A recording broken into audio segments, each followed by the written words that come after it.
still doesn't believe it, but... Yeah, I mean, so it's a difficult topic, so I just want everybody to understand the concept is to slow people down.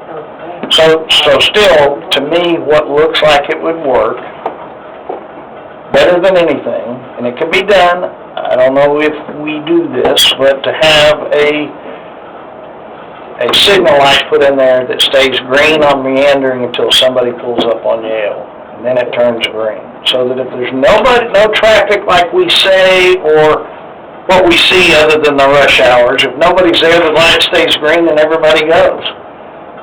When there is the cross traffic, because that is the problem with that intersection, is that the flow of traffic is not the same throughout the day. It changes. It's not impossible. It's not warranted from a project cost. So the federal highways or TxDOT's never going to let us take the money from our project to spend it on that. And it's going to put a burden on the city to maintain, and we can tell you what that cost is going to be for installation and maintenance, and it's extremely high. And I'm afraid there are actually other locations in your city that probably warrant traffic signals way before this one does. So some caution about how we would approach that treatment there, because the traffic volumes probably really don't warrant. There's not enough cross traffic, but if the city were to make that request and was willing to take on the financial burden of installation and maintenance, I'm not going to tell you that it won't be done. Well, you know that you've won the battle when you say that, but before this vote was taken, you made the statement on the record. You made the statement that you thought that this was probably not the safest alternative, and that you thought you could get TxDOT to pay to put in the red light. 5 minutes later, we voted in favor of putting in a red light a block down the street on Roberts Cutoff, and so now we have one there, but not here. Because, Councilman, you have to admit, the traffic volumes on Roberts Cutoff are substantially higher than the traffic volumes. I'm not the engineer that put it there to start with. Comparison. I'm not the engineer that put it there about that, but you can't use that. But keep in mind, your thought about the always green isn't going to slow traffic down at all. Well, that's the negative. No, except for the thing that I agree with them is that when you narrow the lanes, this has been told to me time and time. When that's pulled in together, and I do agree that I think that will happen. I think if you bring the lanes narrowed down, human nature will slow it down. What's going to be the cost of the LEDs crosswalk for pedestrians? I don't have a cost on that. I mean, we got to compare electronic, but the difference is we're willing to pay for it. But what we're doing on this here, they were concerned about the cost of LED lights when they go out on a traffic signal, and I think the number came back at $350, but I did the research and came back the same night, and the average lifespan is 37 years.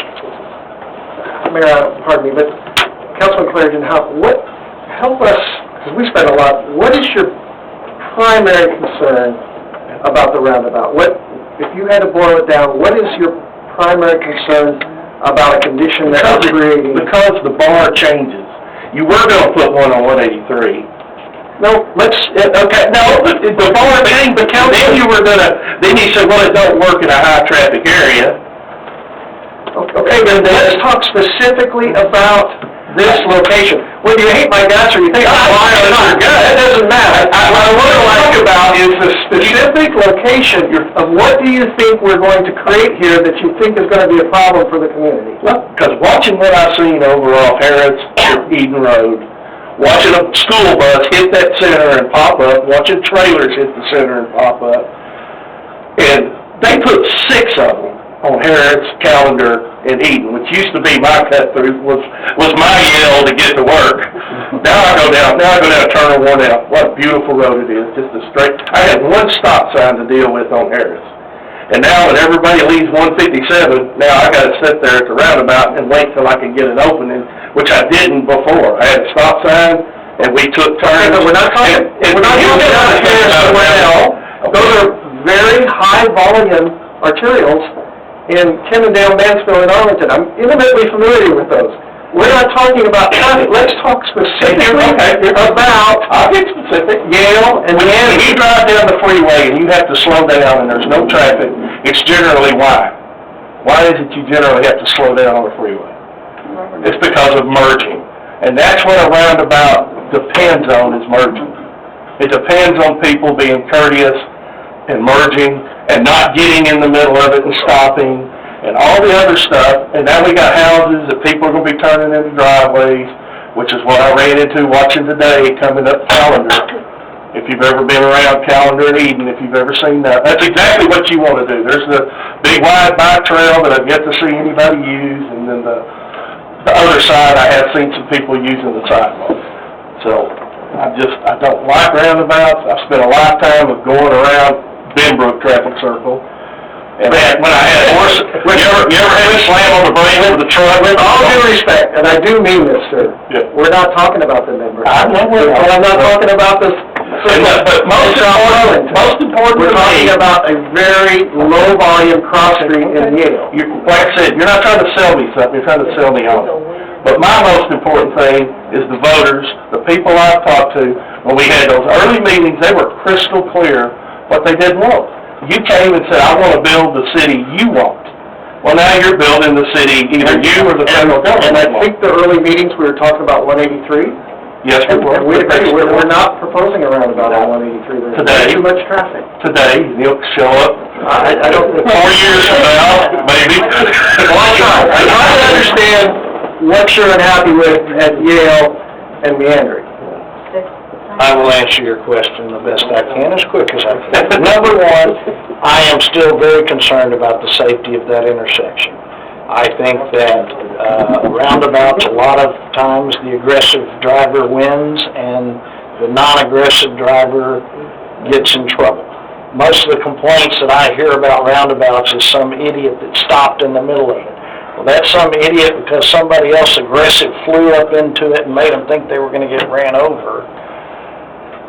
But the crossing, I understand that more than anybody. Moving it down, I am not at all convinced that that will be a safe crossing. I think once it's there, we're there to deal with it forever. It's too late. I'd rather see it addressed right now, number one. Number two is, we've had all these meetings where we act like we want input from the citizens. And I'm trying to be as fair and honest as I can when I say maybe if everyone was contacted, if everybody was educated, maybe everybody would want a roundabout. But I can tell you right now, they don't. And I no longer have to worry about the voters. I'm not running again. But I still think that if we're going to do something the voters don't want, then we should have some meetings that do convince them that that's the right thing to do. Right now, that is not the consensus of any And one safety, I think, is the primary... Safety, well, I don't know. No, they may have the blinders on that you're talking about, but I'm not trying to sell a bill of goods. I'm trying to give you true, honest facts on what I think is going on here, but they don't want it. And so, for us to have meetings that nobody's attending, or, is it... So And I've been told a number of times this last meeting, several people, including you that you've met, who is adamantly against it. I went and talked to him after hearing Paul telling everybody that all four corners were in favor of it. So the people that heard that got wrong information. I was at the same meeting Paul was, and... You walked up and as that... No, I was at the same meeting Paul was with you, and I felt like we left that with the consensus that... No, I'm not in favor of it. I appreciate all that y'all are doing to try to make it a better situation. You don't think we hate you. I don't hate you. No, I was on different sides. I exaggerated. Well, I apologize. I appreciate y'all's work. Nobody's talked about that hostage. It's not open to the public. Joe, We will allow